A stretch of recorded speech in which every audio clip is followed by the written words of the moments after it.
मां सरस्वती के चरणों में फूल समर्पित करने के लिए आपसे निवेदन करते हैं। माननीय प्राचार्य जी, आप भी यहाँ पर आइए।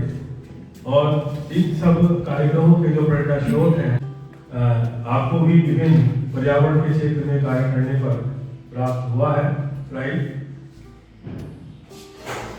फोटो में आप भी बच्चा एक फोटो खींच रहे हैं, बच्चे प्राप्त करते हैं, कॉलेज में प्राप्त करते हैं। मैं चाहूँगा देखकर और आस्था आगे बैठ रहे हैं आगे आ जाइए। सर एक मिनट सर, आप भी बीच में बस ताली पहुंचते हैं तो तालियां बजनी रहनी चाहिए।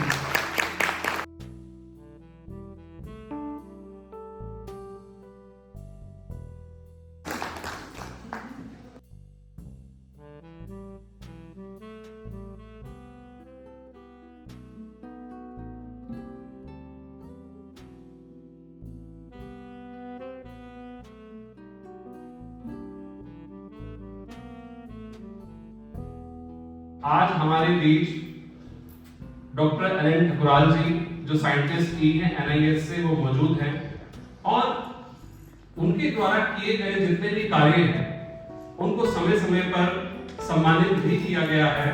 तो हम बड़ा हार्दिक अभिनंदन सा महसूस करते हैं, अच्छा अनुभव महसूस कर रहे हैं कि आप हमारे बीच हैं। और धन्यवाद डॉक्टर विजय शर्मा जी। जैसा कि आप सबको विदित ही है कि आज हम एक दिवसीय सेमिनार में यहाँ एकत्र हुए हैं और ये जो सेमिनार है वो air quality and hydrobiology of Ganga river from Rishikesh to Haridwar, जो कि एक रिसर्च डॉक्टर विजय शर्मा जी के उसमें चल रही है हमारे कॉलेज में। ये एक रिसर्च चल रही है, लगातार 1 साल से जो है इस पर कार्य हो रहा है और लगभग अब ये कंक्लूड जो है होने जा रही है। और इसी के तहत जो है आज एक सेमिनार जो है यहाँ पर आयोजित किया गया ताकि इसको जो है कंक्लूड जो है किया जा सके।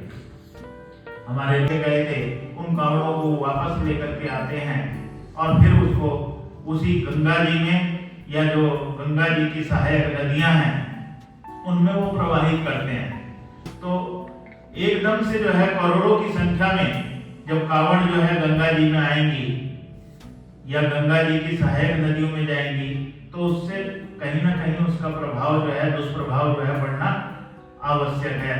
और उसी का जो है परिणाम ये देखा जा रहा है कि गंगा का जो जल है वो शीतलता जो उसकी है वो शीतलता उतनी नहीं रह रही है, उसमें कमी आई है और उनके जल जो है वो गर्माहट उसमें जो है आ रही है। और उसी तरह से जो जीव जंतु हैं जो गंगा जी में पलते थे, जो शीतल जल में रहने के आदी थे, तो उनको अब ऋषिकेश या उससे ऊपर की तरफ जाना पड़ रहा है। क्योंकि यदि हम कहें कि ये जो समस्या है ये समस्या कहीं ना कहीं मानव प्रदत्त है और हम ही जो है, हम ही लोग जो है इसके लिए जिम्मेदार हैं। और जब जिम्मेदारी हमारी है तो हम ही को जो है इसका समाधान भी खोजना होगा और हमें जो है इस पर बैठ करके बात करनी होगी।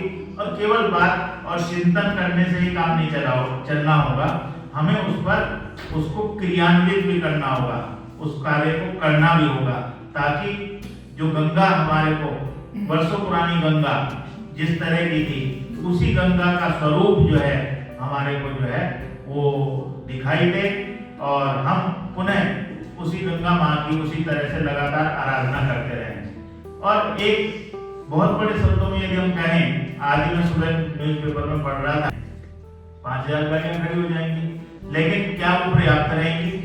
वो पर्याप्त नहीं रहेंगी। क्यों? क्योंकि जब तक हम अपनी जनसंख्या पर नियंत्रण नहीं करेंगे, ये तो जनसंख्या विस्फोट है, लगातार बढ़ता जा रहा है।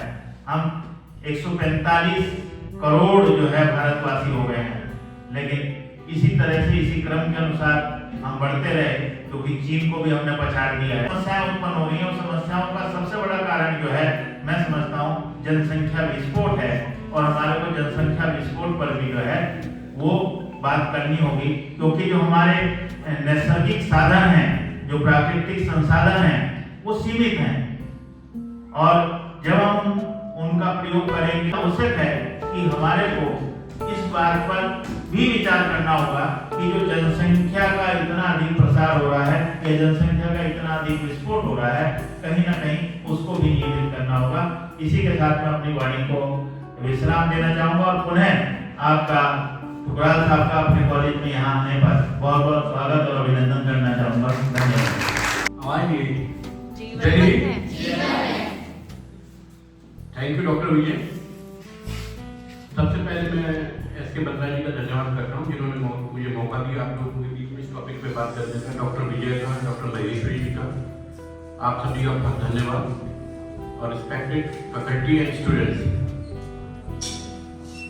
जैसा हम जानते हैं कि जल के बिना जीवन जो है असंभव है और असंभव को संभव असंभव किसने किया? जैसा प्रिंसिपल साहब ने बताया, उसमें ह्यूमन इंटरवेंशन जो है सबसे बड़ा फैक्टर है और उसे संभव भी कौन बना सकता है? उसे संभव भी कभी बना सकते हैं। तो जो आज हमारा टॉपिक है that is water pollution and management. अगर आप यहाँ देखें, ये है हाइड्रोलॉजिकल साइकिल, जल चक्र, इसके बारे में सब जानते होंगे। स्पेसिफिकली बच्चों से, क्योंकि डिफरेंट स्ट्रीम से बच्चे हैं, कॉमर्स से भी हैं, आर्ट से भी हैं, आप जल चक्र के बारे में जानते हैं? जल चक्र में जो अगर आप अपना अर्थ को देखेंगे तो 75% जो है अर्थ के ऊपर क्या है? पानी। आप ग्लोब पे देखेंगे तो ब्लू नजर आएगा। जब 75% ग्लोब पर पानी है, इस्तेमाल का है वो पानी नहीं, तो चाहे वो उसकी क्वांटिटी बहुत ज्यादा है लेकिन क्वालिटी की क्लासिफिकेशन हम करें, वाटर क्वालिटी की अगर क्लासिफिकेशन करें तो देख सकते हैं कोई अशुद्धियां पाई जाती है तो उसे हम प्रदूषित जल कहते हैं और ये किसी भी कारण से हो सकता है, केमिकली हो सकता है, ह्यूमन के कारण हो सकता है। वाटर की क्वालिटी है वो दिन पे दिन क्या हो रही है? खराब हो रही है। जैसा प्रिंसिपल महोदय साहब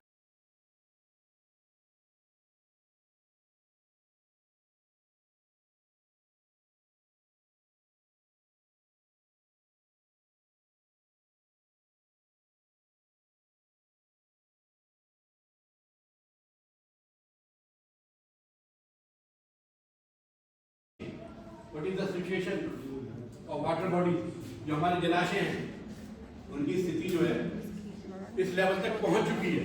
from my side any question और suggestion we can discuss on that.